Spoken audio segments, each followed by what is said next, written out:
শুভ দুপুর বন্ধুরা, পুষ্পা কিচেনে আপনাদের স্বাগত জানাই। আজকে আমি রান্না করব পাতায় মুরগির ডিম ভাজা। তার জন্য আমি প্রথমে কলা পাতা কেটে নিলাম। তো দেখতে থাকুন ভিডিওটা, আশা করি আপনাদের ভালো লাগবে।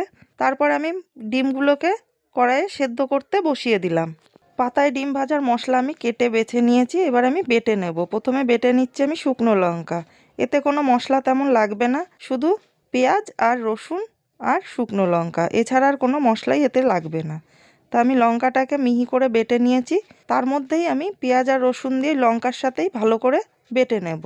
এইভাবে মাছের ডিমও পাতায় ভাজা করা যায়, কিন্তু আজকে আমার কাছে মাছের ডিম নেই, তাই আমি মুরগির ডিম দিয়েই করছি। এটাও খেতে দুর্দান্ত লাগে। আমার মশলাটা মিহি করে বেটে নেওয়া হয়ে গেছে, এবার আমি উঠিয়ে নিচ্ছি। এই রান্নাটা করতে তেমন কোনো ঝামেলা নেই। আমার ডিম সেদ্ধ করে নেওয়া হয়ে গেছে আর মশলা বেটে নেওয়া হয়ে গেছে। এবার আমি ঝিরিঝিরি করে একটু আলু কুচিয়ে নেব। বেশি দেবো না, অল্প একটু আলু দেবো। আলুটা দিলে জিনিসটা বেড়েও যাবে আর খেতেও ভালো লাগবে। আমার আলু কুচিয়ে নেওয়া হয়ে গেছে। আমি সেদ্ধ করা ডিমগুলোকে ছুলে পরিষ্কার করে নিয়েছি। এবার আমি দুভাগ করে কেটে নেব। আমি সব কটা ডিমকে এরকম দুভাগ করে কেটে নেব। এগুলোর ভিতরে ভালো করে তাহলে মশলাটা ঢুকে যাবে। এবার আমি কলার পাতায় একটু তেল লাগিয়ে নিচ্ছি। তেল লাগিয়ে নিলে তাহলে ডিমটা ওর সাথে লেগে যাবে না। তাই আমি অল্প একটু তেল নিয়ে ভালো করে হাত দিয়ে ডলে ডলে আমি তেলটা কলার পাতায় লাগিয়ে দিলাম।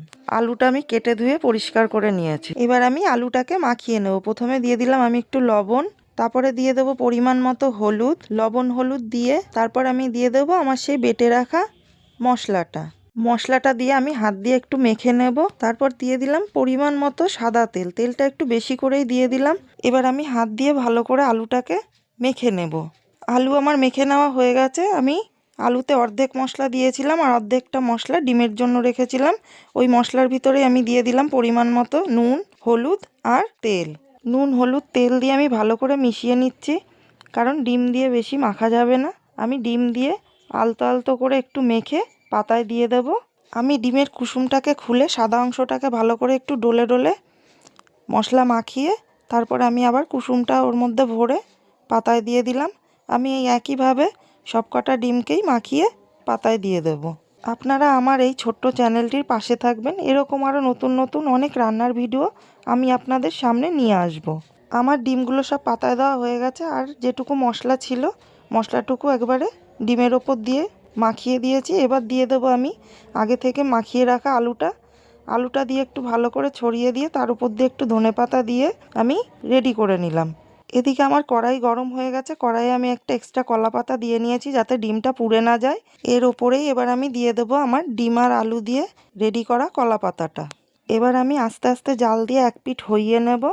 এতে আমি কোনো এক্সট্রা জল দিইনি। আলু আর মশলা থেকেই যে জলটুকু বেরিয়েছে ওতেই আলুটা সেদ্ধ হয়ে যাবে। আমি আস্তে আস্তে জাল করে এক পিঠ হইয়ে নিয়েছি। এবার আমি নামিয়ে নিচ্ছি। এবার আমি পাতা উল্টে দেব। এর উপর একটা এক্সট্রা পাতা দেব, দিয়ে আমি একটা থালা দিয়ে পাতাটাকে উল্টে দেব। দেখুন আমি কিভাবে করে নিচ্ছি। এই রান্নাটায় তেমন কোনো ঝামেলা নেই। রান্নাটা খুব সহজেই হয়ে যায়, খেতেও খুব টেস্ট হয়। আপনারা বাড়িতে একবার করে দেখবেন। আমার পাতা উল্টে নেওয়া হয়ে গেছে। এবার আমি এই পাতাটাকে আবার কড়াইয়ের মধ্যে দিয়ে দেব। দিয়ে আস্তে আস্তে জাল করে আলুটাকে সেদ্ধ করে নেব। আলুটা হয়ে গেছে সেদ্ধ, আর একটুকুনি সেদ্ধ করে নেব। জলটাও টানিয়ে নেব। আস্তে আস্তে জাল দিয়ে সময় নিয়ে আমি এটাকে হইয়ে নেব। আমার এই রান্নার ভিডিওগুলো আপনাদের কেমন লাগছে আমাকে কমেন্টে অবশ্যই জানাবেন। ভালো লাগলে একটি লাইক করে দেবেন আর সাবস্ক্রাইব করে আমার চ্যানেলটির পাশে থাকবেন। আমার এই পাতায় ডিম ভাজাটা হয়ে গেছে, জল টেনে গেছে, জল টেনে তেল ছেড়ে দিয়েছে। এবার আমি নামিয়ে নেব।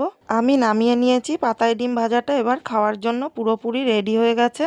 দুপুরে গরম গরম ভাতের সাথে আলু ডিম পাতায় ভাজা দিয়ে আজকে আমি খাবারটি পরিবেশন করলাম। খাবারটি আপনাদের কেমন লাগলো আমাকে কমেন্টে অবশ্যই জানাবেন।